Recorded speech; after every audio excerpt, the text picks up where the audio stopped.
This is Network 18. And you are watching CNBC TV 18. Presented by Trustline.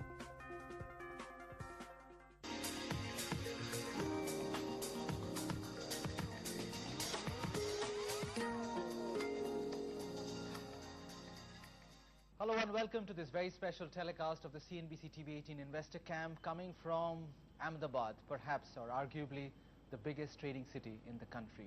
Who's saying there's a bear market? You should have seen the attendance out here. Hundreds of people came here to hear whether this is a big investment or a buying opportunity after all the depression of the last few weeks in the stock market. We had a stellar cast of Nilesh Shah, Atul Suri, SP Tulsian to tell them whether indeed they should be buying stocks now. Let's kick off with Nilesh Shah with some perspective on stocks, gold, fixed income, and how to tailor your portfolio in these difficult times.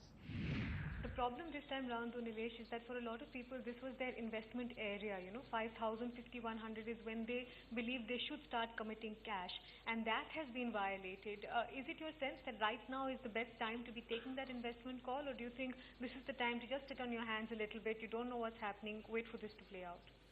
See, if we say that this is not the time to invest, then we are ignoring the basic fundamentals of valuation.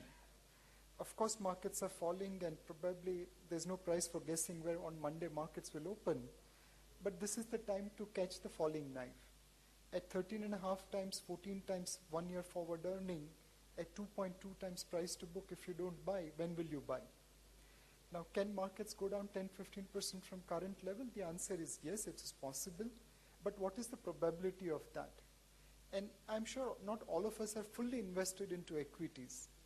The fact is that in a rising market, it's always easy to invest, and in a falling market, it's always difficult to invest. So my request will be, keep on buying, nibbling in the stock market. Don't buy on a day when markets are up, but buy on a day when markets are falling, like Thursday, like Friday.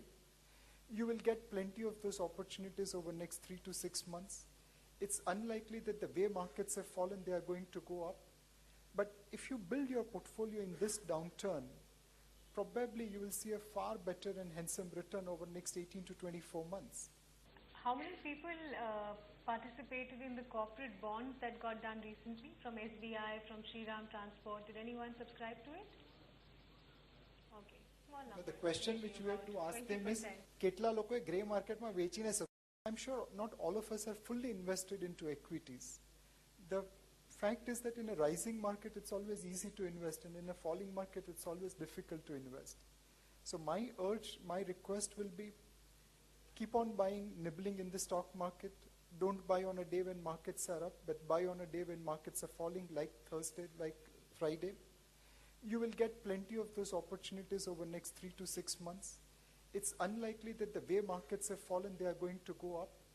But if you build your portfolio in this downturn, probably you will see a far better and handsome return over the next 18 to 24 months. How many people participated in the corporate bonds that got done recently from SBI, from Shriram Transport? Did anyone subscribe to it? Okay. Small number. The question which you have to ask them is, કેટલા લોકોએ grey market માં વેચીને subscribe કરેલું? Then you will see still about 20%.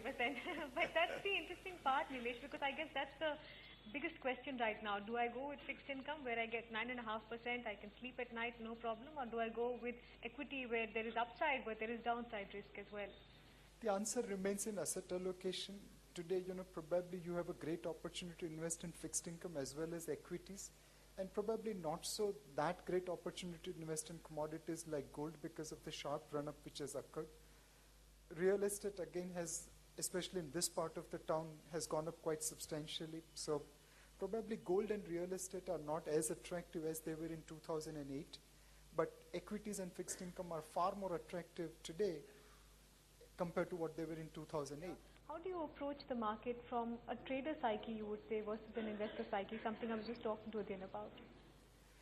But for traders, this is going to be the toughest time. Almost equivalent to Indian cricket team in England. It's not going to be easy. It was another freedom fight over there, so. Yes. So it's not going to be easy. The first cardinal principle of trading will to operate with stop loss. So don't carry overnight position. You never know what's going to happen in global market overnight. So number one, don't carry overnight position. Second, operate with very, very strict stop loss.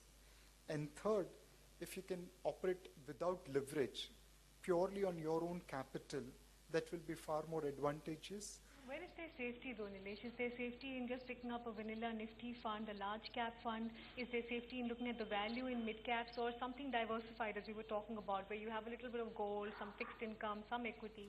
I think I'll rather recommend asset allocation at individual level rather than at the fund level, because each individual's requirement is different. So instead of investing in a fund which is going to invest in gold, equity, debentures, and then try to kind of rebalance, I'll rather recommend at investor level if possible. If it's not possible, then only go into that kind of fund. My name is Darshit Sanghvi. Sir, which are the sectors you think probably would lead the next bull run whenever it happens after a couple of years? I hope the bull run will be not after a couple of years, but couple of quarters. Second, typically we have seen that stocks which have led last bull run does not participate in the next bull run. So right now, from a valuation point of view, defensives like FMCG and pharma are trading at probably 30,000 level of Sensex, whereas infrastructure, construction, engineering are probably trading at 10,000 level of Sensex, and which is why Sensex is at 16,000 and not somewhere in between. So probably from a valuation point of view, infrastructure, engineering, construction appears to be one which should be leading the next rally. I have weakness to invest in public sector undertakings of government of Gujarat, like GNFC, GSFC or GIPCL. I want your guidance because government of Gujarat had issued one circular on 30% CR. So now in the present change circumstances, I require your guidance. Thank you. You have to overcome this emotion. And since you know this, it's very, very important for you to execute.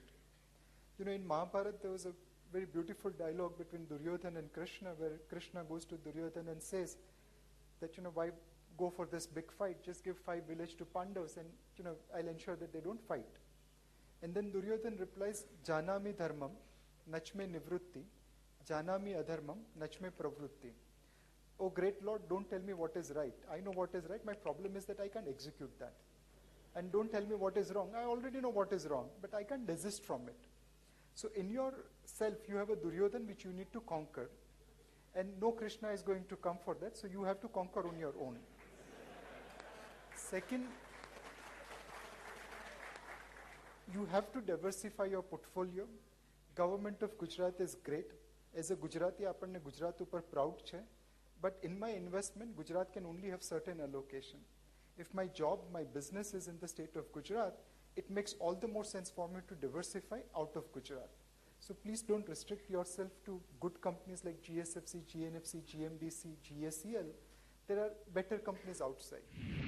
That's perspective from Nilesh. We'll take a quick break on our Investor Camp special. Back with Atul Suri and SP Tulsian on the other side of this break. Keep watching.